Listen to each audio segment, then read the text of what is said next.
You want a version that's tighter, sharper, and sounds like a real American sitting at their kitchen table, telling it all in one go, like a confession and a warning. No channel, no labels, just a rolling wave of drama. So let's go, right from the top. You ever have one of those mornings where you can just feel trouble coming? Like the air is too still and the birds are waiting to see who flinches first? That was me, staring at my half-restored ATV in the garage, thinking maybe, just maybe, this Saturday would be quiet. Then I looked up, and there she was. Madison Duke, 16, HOA royalty, standing in my driveway like she'd already bought the place, leaning on her mom's golf cart, that phone held up like she was auditioning for the Real Housewives of Suburbia.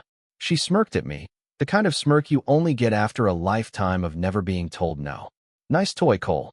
That's me. She said it like she was granting me an audience, just gracing my driveway with her presence. I wiped the seat, not giving her an inch. It's not a toy, Madison.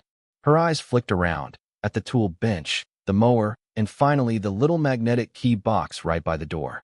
Rookie move on my part, but hey, we all get lazy.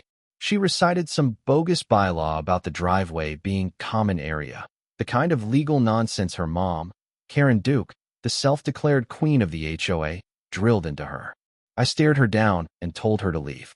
She just laughed, said whatever, but she was still scanning, always looking for her angle. I should have trusted my gut and locked it all up. But you know how it is. You're busy. You want to believe your neighbor's kids won't rob you in broad daylight. That was mistake number 3. She waited until my back was turned. Then, like she was practicing for a heist, Madison darted into the garage, popped the box, grabbed the key, and made for the ATV like she was born to steal. I caught it all on my phone, courtesy of the security cam. Her face lit up with this mean, electric glee, like she thought the universe owed her a victory lap. Next thing I know, she's on my ATV, phone in one hand. No helmet, of course, key in the ignition, engine roaring like a dare. She winked at me. Yeah, actually winked. Then peeled out, fishtailing down the block, live-streaming her crime to anyone bored enough to watch. For a second, I was too stunned to move. My 6-month project, gone just like that. My wife Pam came out, mug in hand, confusion turning to anger. Was that our ATV? All I could do was show her the doorbell video. Part 1, on tape. Are you calling the police? She asked. Right now, I said, and I meant it. Here's the thing about me. I don't lose my head when things go sideways. My granddad always said, keep your head when everyone else is losing theirs. And with Madison out there, streaming her stupidity, it was my job to be the calm center of this storm.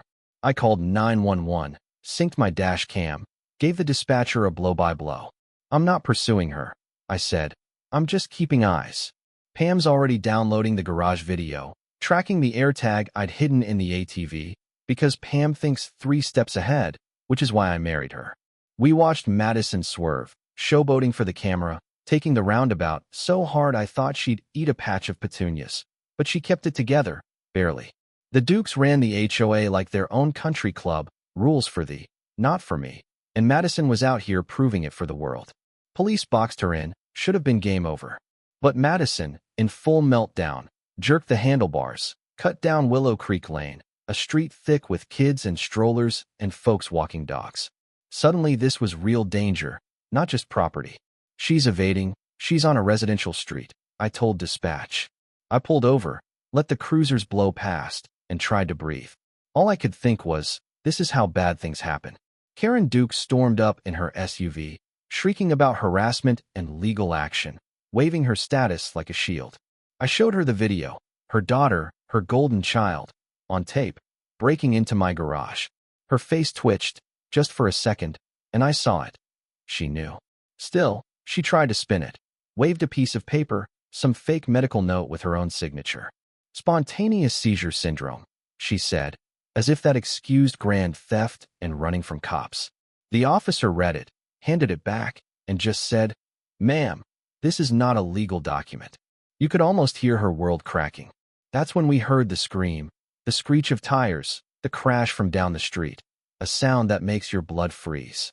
The officer bolted, told us to stay put, and I followed, heart pounding. My ATV was wrecked, one wheel turned inside out, Madison in a rose bush bawling. But what held everyone's breath was a baby stroller on its side, wheels spinning, and Sarah, the new mom, holding her crying baby, both of them shaken but alive. Tom, her husband, ran out and just dropped to his knees, arms around his family. The neighborhood gathered, silent, furious. The Duke's power bubble? It popped right there. The HOA president's daughter nearly killed a baby, and it was all on camera. Karen showed up, tried to make it about Madison's feelings, ignored the actual victims, and for the first time, the whole street turned on her. Tom called her out.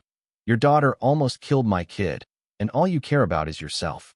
Karen tried to pull the medical condition card again, but nobody was buying. The cops cuffed Madison, booked her on the spot, reckless endangerment, vehicle theft, all of it. Gage, the HOA's security muscle, was there too, writing tickets and throwing his weight around. But the facade was crumbling. The neighbors weren't scared anymore. The evidence, video, AirTag, witness after witness, was everywhere. Pam set up a group chat, collected security footage, built a digital timeline that showed Madison's every reckless move. But that wasn't the end. Pam, digging through the AirTag route, noticed Madison stopped in a cul-de-sac for 90 seconds. Why? Pam found ads online for compliance pickup, sketchy listings for removing violating vehicles, all linked back to Karen's cronies. Fake bylaws, fake compliance. Turns out, Madison's little joyride was a failed attempt to shake me down for $500, under the guise of the HOA enforcing made-up rules. They'd done it before, and they were stupid enough to leave the ads up. That's when we decided, enough. With police watching, we set a trap, a beat-up decoy ATV, an anonymous tip, and cameras everywhere. Gary, the board member, and Gage showed up with a flatbed truck, ready to haul it off. No paperwork, no knock, just bylaw 11F, which didn't exist. Gage tried to intimidate me, got in my face, shoved me. I took it, didn't rise to the bait, knew the camera had him. Pam flipped the live feed to the police. Unmarked cars swarmed, sirens and shouts. Cuffs, confessions. Gary folded fast, singing like a canary. Gage tried to play tough, but the act was over. The detectives were almost grateful. We'd done half their job for them. But Karen, she was still out there, thinking she could muscle her way free. That night, our best dash cam SD card disappeared from evidence. Classic move, if you can't beat the facts, make the facts vanish. But Pam had backups. The footage was already in the cloud, and when the police got a search warrant, guess where they found the missing SD card? Karen's purse. She'd walked into a police station, stolen evidence, and tried to claim she was set up. Her arrest was the final click of the lock. Felony tampering, end of the Duke dynasty. Court moved fast.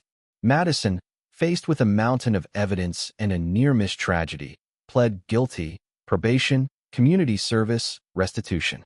Gage lost his security gig. Gary's days as a petty enforcer were over. Karen? Awaiting trial, reputation in tatters, power gone. At the emergency HOA meeting, neighbors who'd been bullied for years stood up and voted her out. New board, new rules, and a feeling like the air finally cleared after a storm. I got my ATV back, good as new, and I rode it home slow, savoring the sound of an honest engine and the way the neighborhood just felt different, safer, fairer.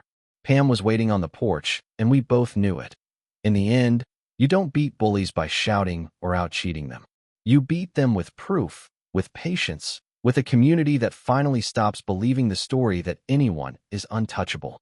So let's settle this. What makes someone untouchable in a place like this? Is it a fancy title, a security badge, a lawyer on retainer? Or is it just everyone else's silence? Drop your thoughts below. Have you ever watched the untouchable finally get touched by the truth? Tell me, in your book, what does real justice look like?